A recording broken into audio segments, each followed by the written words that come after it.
give you some information. I'll tell you what the easiest answer for me to grade on your short answers would be as well. So let's look through this. I will say this about your exam. One, your average is actually, your average is a 66. Your average of your first exam was a 67, but I added 5 points to your first exam, so you actually did better on this exam than the last exam. So the average was a little higher. The number of A's was kind of low. I expected there were 6 A's? I expected maybe like 10.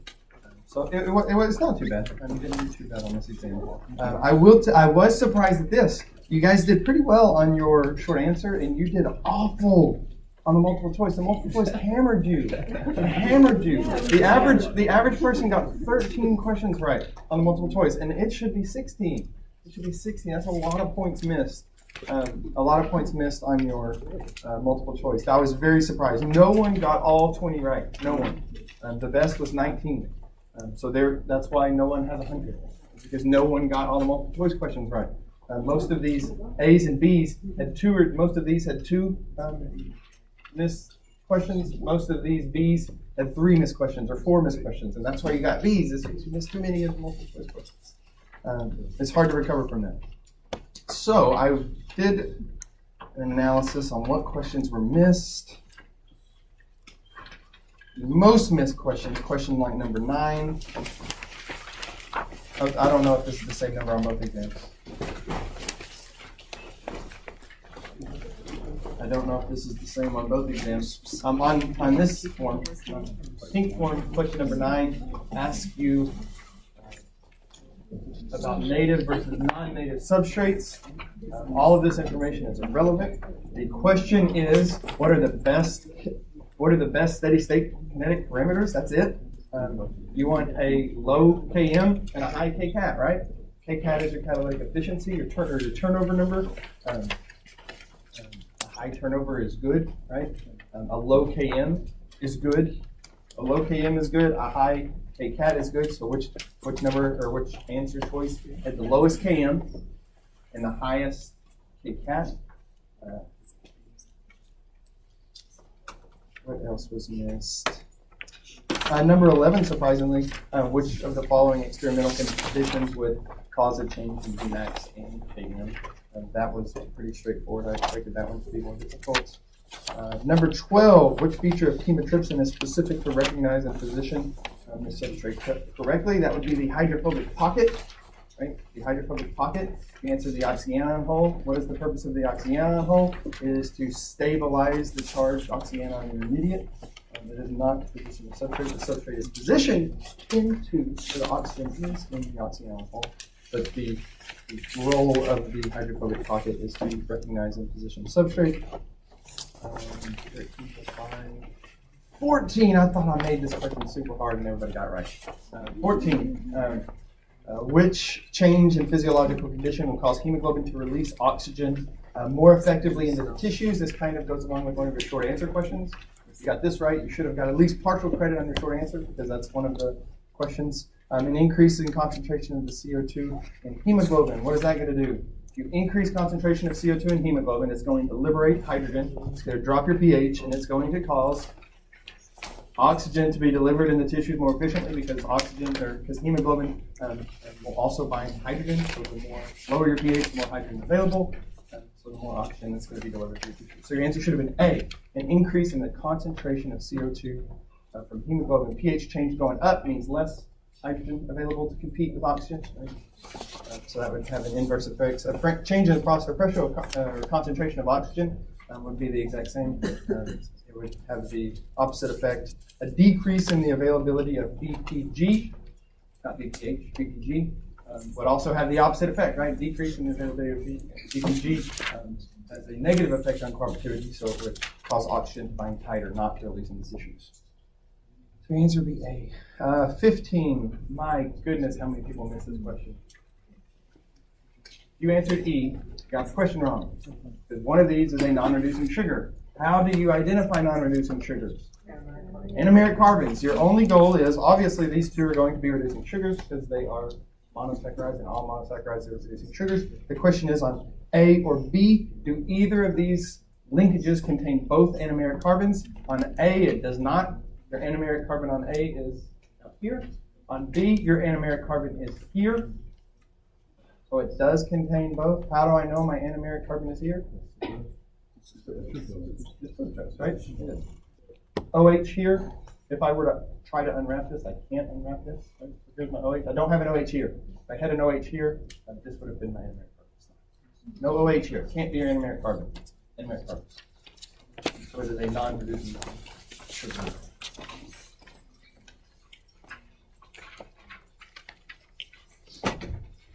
My goodness, number 16. How many people asked me a question about this? We should say alpha beta. It shouldn't say alpha beta, right? And I didn't put that on there because I didn't want to be tricksy. So I didn't put that answer choice on there. But a lot of people were like, God, the right answer choice in here. It's not alpha 1 beta 4. Why? It doesn't contain 2 anomeric carbons, right? Your linkage only contains 1 anomeric carbon, and I only have to denote alpha or beta if the linkage is occurring on an anomeric carbon. So your first carbon over here is anomeric, so I would call that alpha 1. My second carbon is carbon number 4. It's linked to carbon number 4 on my second polysaccharide, but that is not an anomeric carbon, so it doesn't need to be denoted with alpha or beta, neither. So your answer should have been B, alpha 1, 4. Alpha 1, 4. Number 18 was missed heavily. I think a lot of people either saw O-link or I don't know what the deal was. Serine forms from an O-link, asparagine forms from an N-link, right?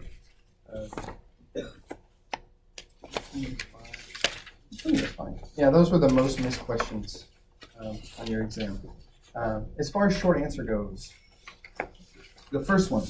Suppose so the issue with the short answer questions, if you miss points, it's most likely because you did not answer the question that was asked. My goodness, I gave so many +1s, +2s, +3s because you told me some information about hemoglobin. You told me some information about proteases that had nothing to do with the question that was asked. Absolutely nothing to do with the question that was asked. Answer the question. The question. Propose and describe a method for probing this theory and describe the expected results. If you did not do all of those things, you did not get full credit. If you did not propose a theory, describe what you're going to do, and tell me what you thought was going to happen, you didn't get credit. If you did that and it wouldn't work, I gave you +8 or +9. If you proposed a stupid theory that would never work, and you described what you thought would happen, I gave you a lot of credit for your answer because you attempted to answer the question in a manner that was not terrible. I guarantee you most of you guys put side-directed mutagenesis, right? It's a bad idea. It's a really bad idea. That's a hard way to propose to go about changing. The best answer, the easiest answer for me to grade would tell me since you need a protonated aspartate and a deprotonated aspartate, the easiest answer for me to grade was do a pH profile. Do a pH profile if you increase pH. If we need this to be protonated, if you increase pH, what are you going to do to that? Eventually, you're going to reach the pKa, and you're going to go over the pKa, and it's going to deprotonate, right? So you can actually calculate how much is protonated, how much is not protonated. So you can do a nice curve saying this is the activity when this much is protonated, this is the activity when this much is protonated, this is the activity when none of it is protonated. That would be the easiest answer for me to grade. A pH profile, and you would expect as you increase pH for activity to go down if this hydrogen bond plays a crucial role. That's the easiest answer. If you said you mutated it, you need to tell me what you mutated it to. You need to describe what you think would happen once you mutated it and what the effects on the overall catalysis would be.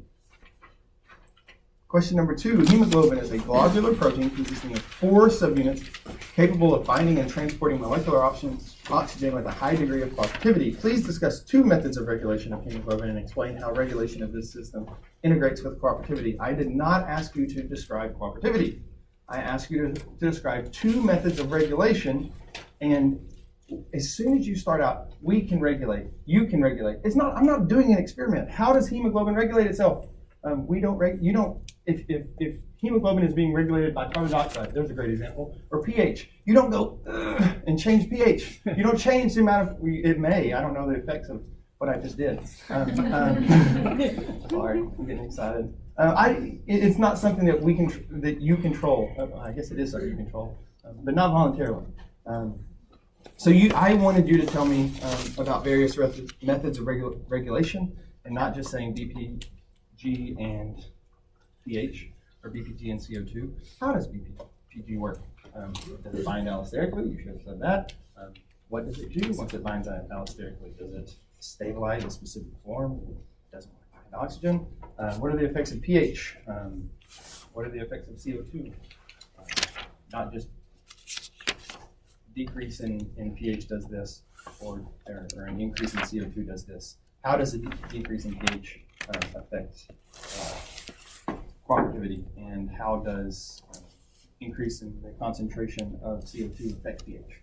Those types of things. Number 3, using your knowledge of Michaelis-Menten kinetics and the model rate equation for the enzyme. For enzymes following steady state kinetics, explain in terms of K1, K-1, and K2 why an inhibitor binding only ES complex affects both Vmax and Km, while an inhibitor that binds only to E only affects Km. This question should have been answered in 2 sentences with no graphs drawn.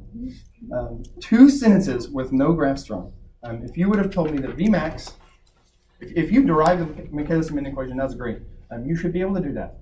The reason I wanted, this is a great question to tell me that you know how to derive the Michaelis-Menten equation. Why? Because Vmax is equal to K2 times enzyme concentration.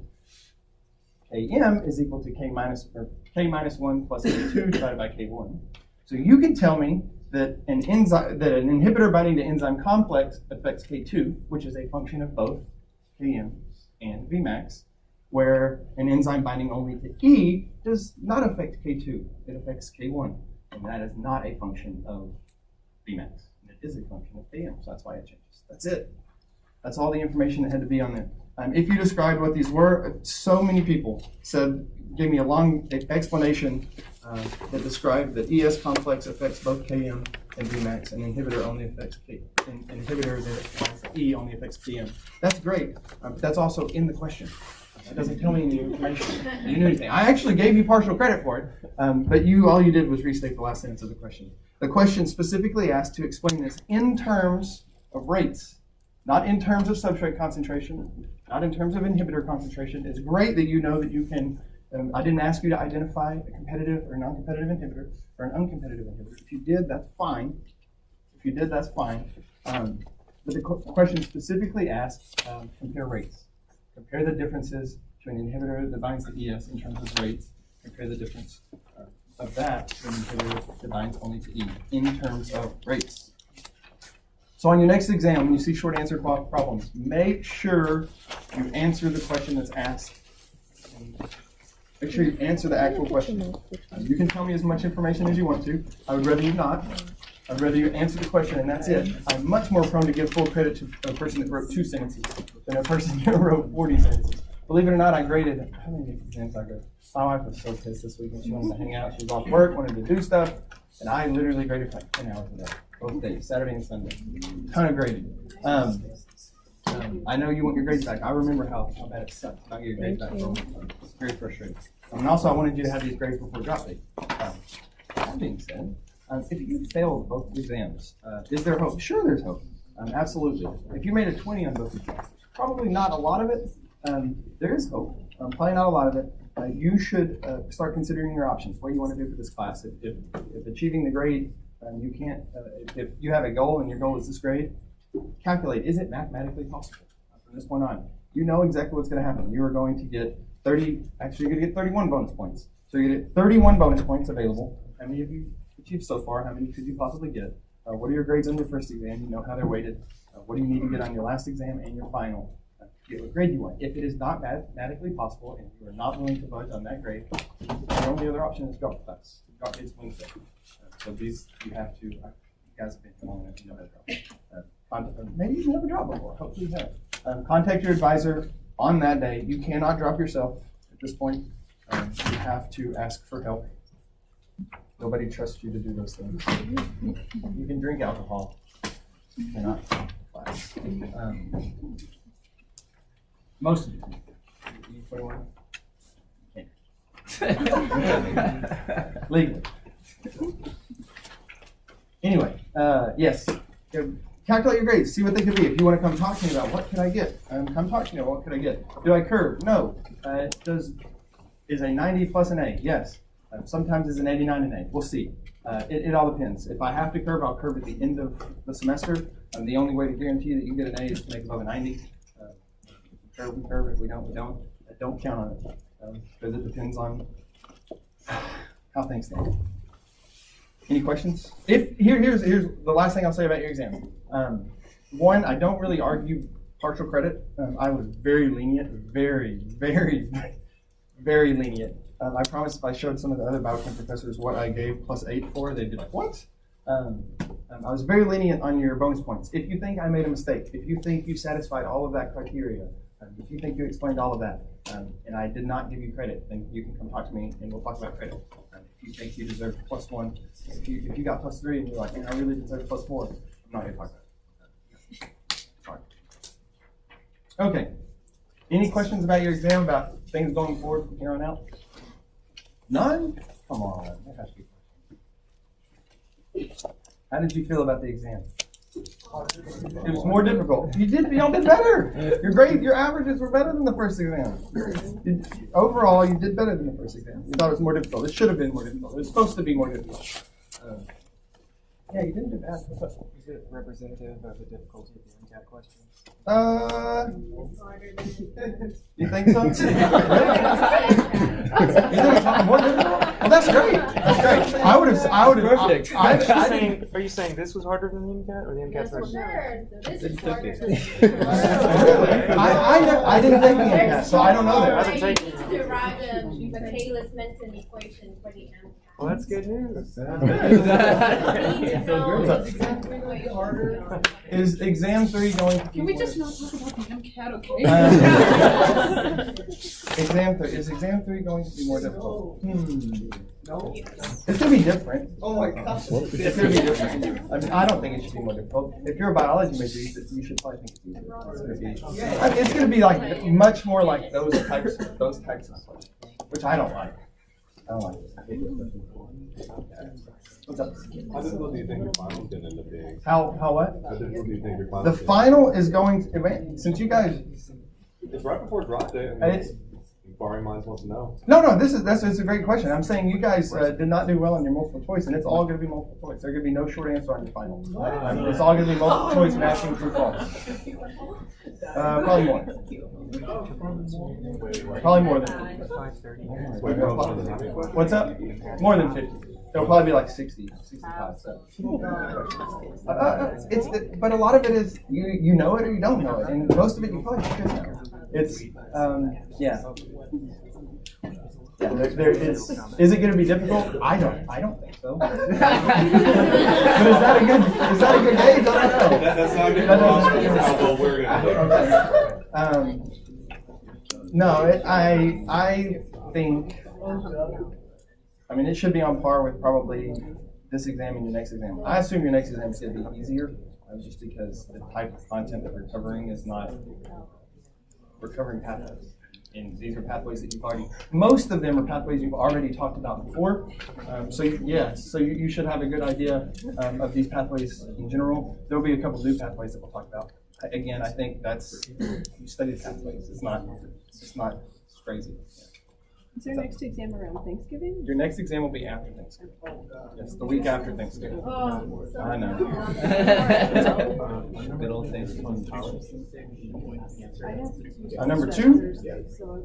Talk to me at the top. Any other questions? What's up? 89.7. The only way to get an A is to make a 90 or above. For sure, the only way to get an A.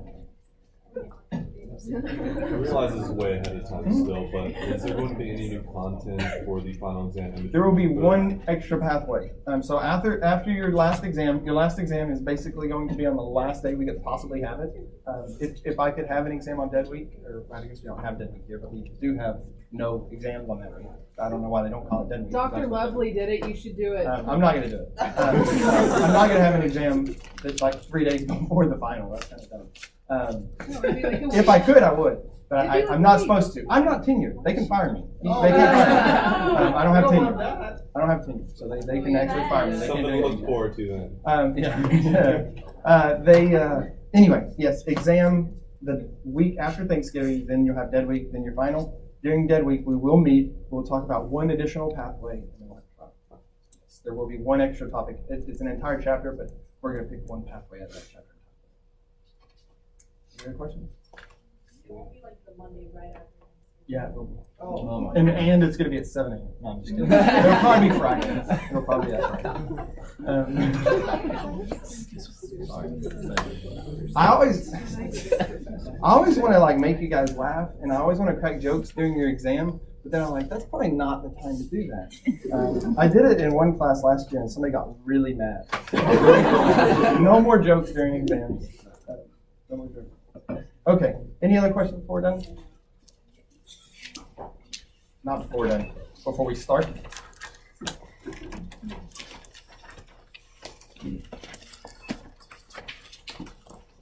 Back to, we have 20 minutes. We've eaten up most of our time. We may not even go for 20 minutes. There are a few things I want to talk about. Again, this chapter, chapter 10, chapter 11, chapter 12, 90% of it is review. Literally, most of it is review. Most of it you should know. We're going to talk about a few things in class that you may have not talked about, or you may have forgotten, or that are really, really important that you really need to know. So we're going to talk about those again. Other than that, we are going to, and we probably won't get to these today. We'll talk about recombinant DNA cloning, amplification, and then I left an entire page open for PCR because I don't know how much I want to talk about PCR yet. We probably won't get to cloning and all of that stuff today. But let's get through this review. So what is DNA? We defined DNA as a polynucleotide, right? We do nucleotides. We talked about various nucleotides. We said RNAs, nucleic acid, DNAs, polynucleic acid, right? Linked by a phosphodiester bond. That was the question.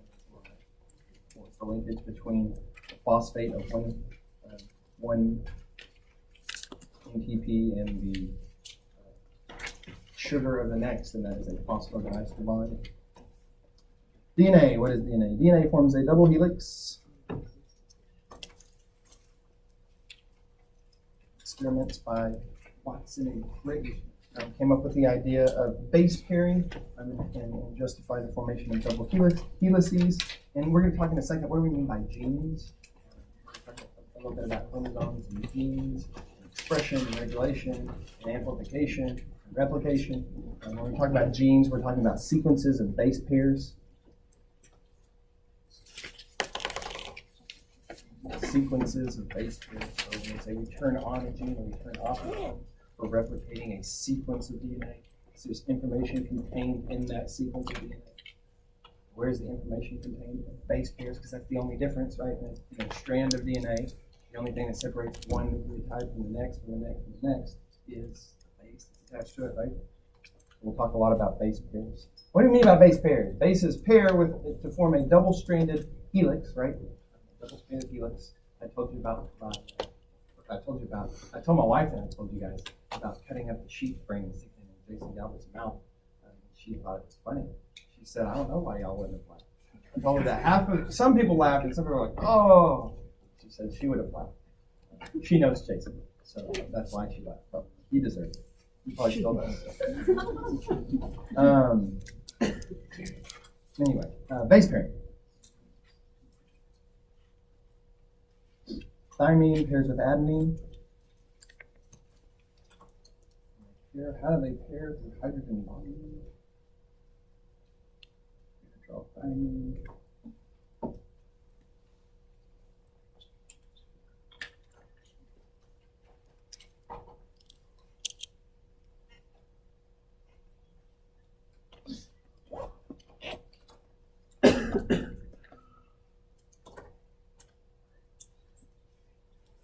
Thymine and adenine form 2 hydrogen bonds.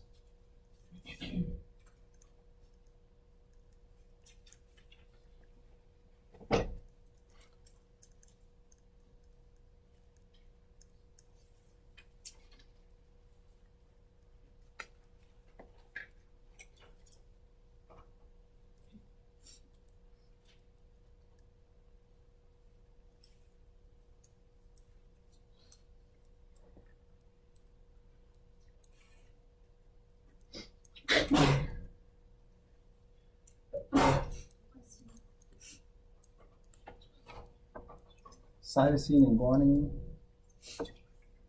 form 3 hydrogen bonds.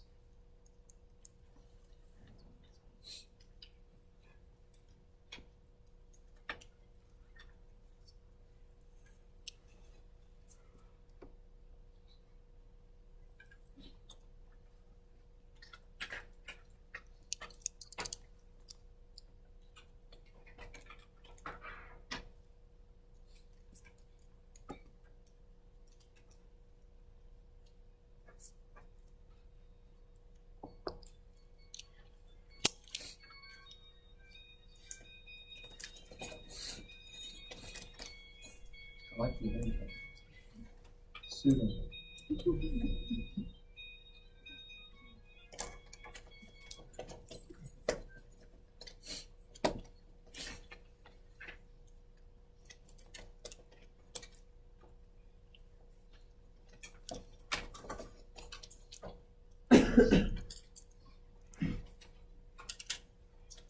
So the main difference is 2 hydrogen bonds versus 3 hydrogen bonds.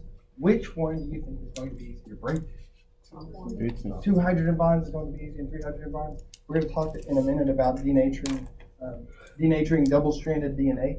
If you're taking the biophysics class, none of you are taking biophysics. If you're going to take biophysics, you're going to have to do an experiment like this, and we actually melt DNA. You're given 2 primers, DNA primers.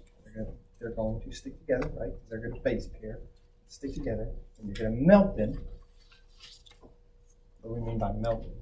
We're going to denature them with temperature, break them apart. And you're going to measure the temperature that it takes to break them, and you can convert that into an energy that it takes to break them. And from that energy, you can calculate, well, if I know how many base pairs long I have, from that energy, you can actually calculate how many cytosine guanine base pairs versus how many thymine adenine base pairs. How would you know that? Because they're going to melt with different amounts of energy, right? They're going to denature.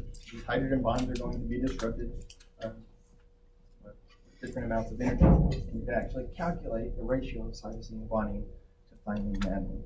It's kind of neat.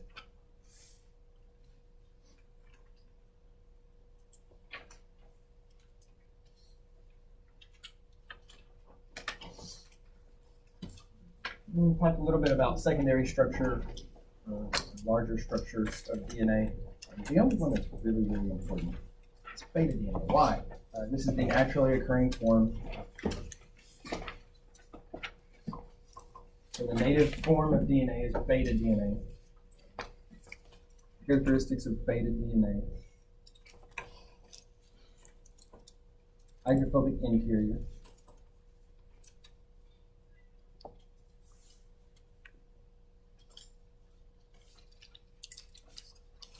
Hydrophilic exterior. This can be stabilized by non-covalent interactions. What types of interactions? Hydrophobic, hydrophilic effects. Obviously, we just said that. Hydrogen bonding, we just said that on the previous page, right? And this is a right-handed helix.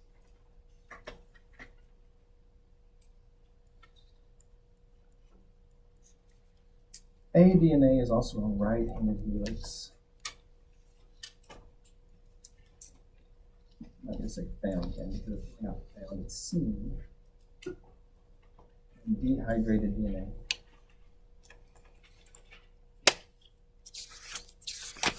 Dehydrated DNA. So crystal structures of DNA, you see this form of DNA. It's not naturally found in organisms, except for in some spores. Z-DNA is the only other form of DNA that has any physiological relevance. Z-DNA is a left-handed, I guess you could call that a helix. It's not kind of it is a left-handed helix. It does have some physiological relevance because it's found in some bacteria to a very, very, very, very small degree. It has to have some purpose, right? I'm not really sure what it is, but strands of Z-DNA have high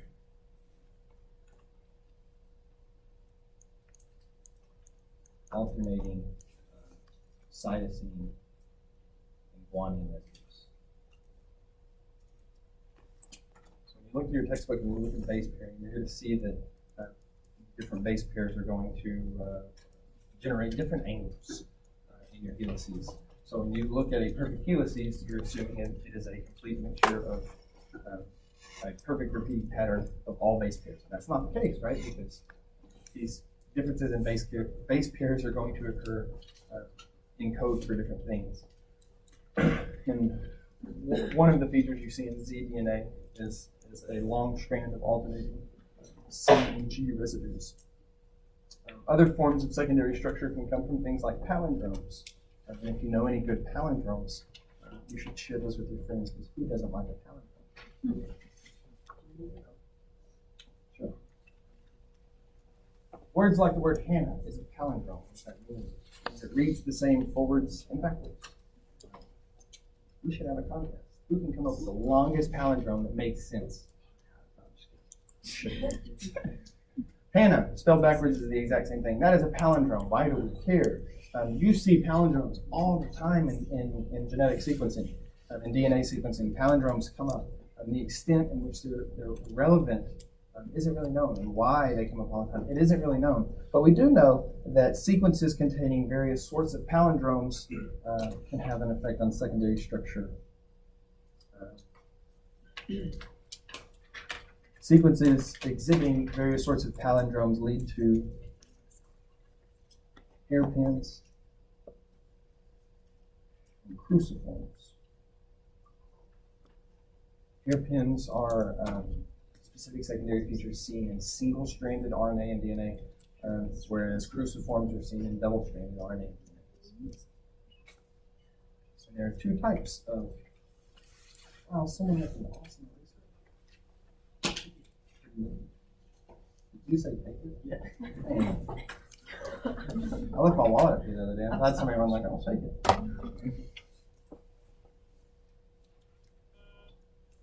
Mirrored sequences. Mirrored sequences do not form hairpins. It can form cruciforms in double-stranded DNA. What's up? This? Yeah. Cruciforms. Cruciforms. It's kind of like a hairpin, but if you look in your textbook, it's really easy. I'm not going to draw these structures because I can't draw. Inverted palindromes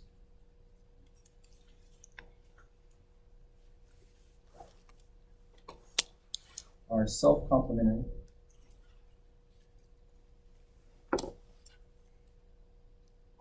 What does an inverted palindrome look like? Let's say we have a sequence of single-stranded DNA, an inverted palindrome, a self-complementary strand. Means let's say we have GG, we have some sequence that is not really relevant. It doesn't.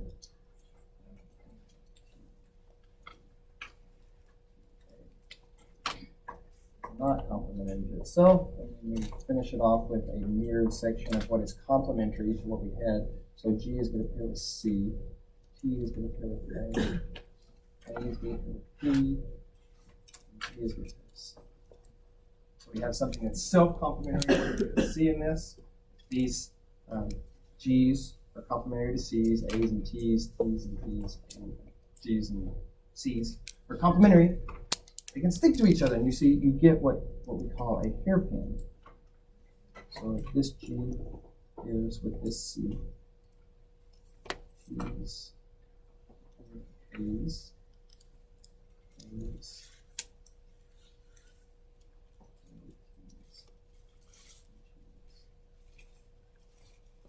C's. Here we have what is not complementary, A, T,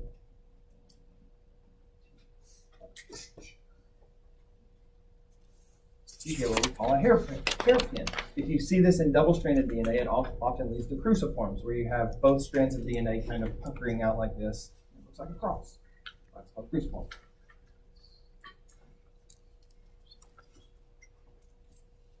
You should be able, and this is kind of a wink, you should be able to identify self-complementary inverted palindromes and be able to identify based on a sequence of DNA or a sequence of RNA, which would be most likely to form these types of secondary structures. Another type of secondary structure we'll talk about are triplexes and quadruplexes. We won't talk about it much.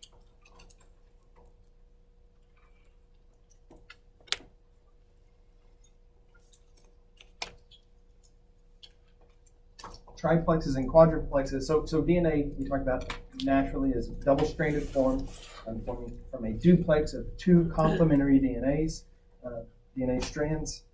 However, under certain situations, it can form 3 and 4 stranded complexes. How is this done? This is done from Hooke-Steen base pairing, and this is a variation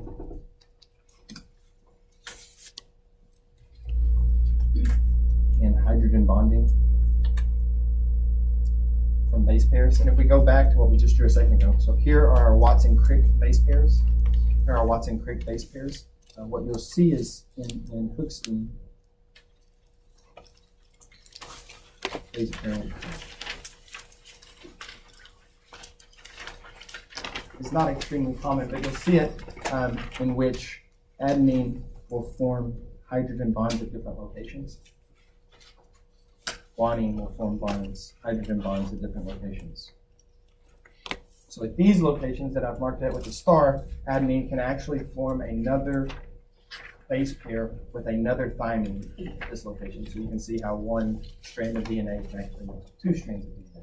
And the same thing with guanine and cytosine. You can see these locations. This would be an example of Hooke-Steen base pairing. So you should be able to identify the difference in Watson-Crick base pairing and Hooke-Steen base pairing. Hooke-Steen base pairing is not extremely common. But you should be aware that it is possible. You can form these cool, different, larger structures. DNA, we're almost. DNA can be, this is the last thing we're going to talk about, denatured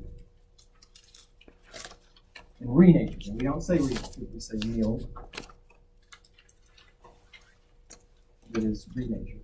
So DNA can be denatured. Double-stranded DNA can be denatured, can be broken apart. Be renatured, we call that annealing, it can be stuck back together. And I've already told you of one way we can do this. Tell me another way. 2 ways we can denature DNA. pH and temperature, right? pH and temperature. If we use temperature, we call that melting DNA. So if you see a curve and it says the DNA melt, that is denaturing DNA with temperature. It can also be done with hydrogen, with pH. Why pH? It messes up hydrogen bonding. Why? Kind of, but more. Tell me more. Change in pKa's. Why? What do we call that?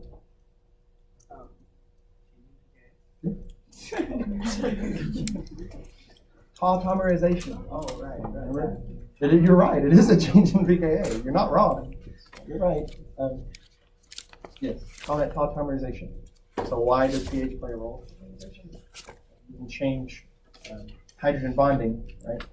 You can change hydrogen bonding. If we go from a keto form to an enol form, various things can be protonated. Instead of protonating an N, we can protonate an O, right? No basis. The last thing we're going to talk about today is the hyperchromic effect. What is the hyperchromic effect? Hyperchromic effect is increase in this case, we're going to say UV absorbance. That is the crappy definition of the hyperchromic effect. It is an increase in UV or visible absorbance. Whatever chromophore is being excited is, it's an increase in that. What's up? Does that have anything to do with like conservation or like Yeah, that's all it has to do with it. That is it. So why do we see this in DNA? So what you'll see in DNA is as DNA melts, so if we are measuring absorbance, I'm going to put ABS, that's absorbance at 260 nanometers. At 260 nanometers. So with DNA, we're measuring absorbance at 260 nanometers as a function of temperature. So as temperature increases, what do we see? as DNA melts, we see an increase in absorbance, and that should not make sense. It shouldn't. If you have two things, the absorbance of two things is additive. It's not multiplicative. It is not exponential. If you have something that absorbs this much and something that absorbs this much, and you add them together, it's additive. That's what you see. That is, if you've done any UV experiments, that is what you see. Is that these things should be additive, but it's not. So if you melted two strands of DNA, logic would tell you that it doesn't matter. You're still going to see the exact same absorbance because you have the two exact same species instead of being set together. Apart. That's not what you see. We call this a hyperchromic effect. It is an increase in absorbance when DNA is separated. You have two single strands versus double strand. Why? Why? Because pi transitions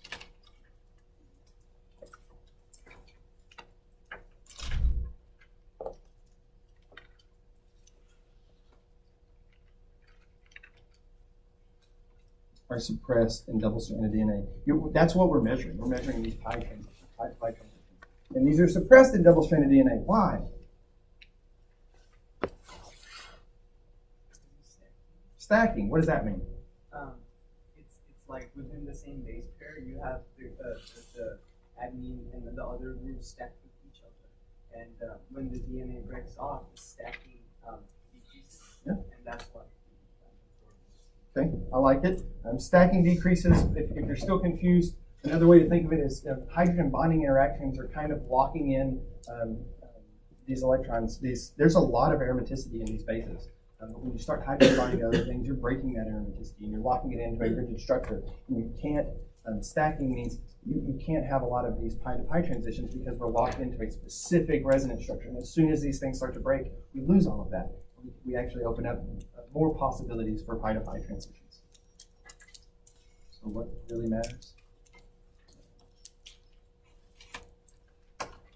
Disrupting hydrogen bonding.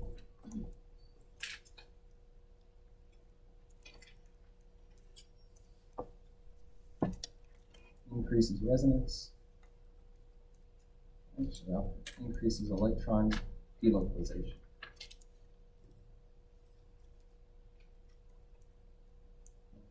The overall result is an increasing molar extinction coefficient.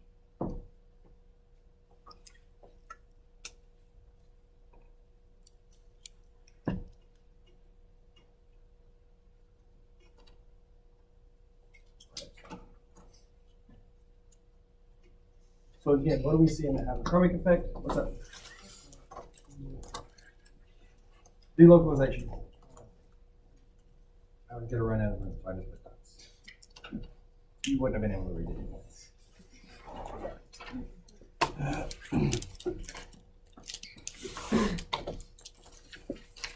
Things like Hooke's base pairing, DNA denaturization, and hyperchromic effect are probably the only things we've talked about in this chapter so far that you may not have heard of. All of the other topics should have been reviewed. If they're not, again, go back, read these chapters. You will be asked questions on these chapters. We haven't talked anything in class about what does RNA do? What do the different types of RNA do? Those will be on your exam. I promise you, they will be on your exam. Those are things you need to know that you should already know. And if you don't, go back and read. Go back and read anyway. But spend a lot of time and make sure you do know.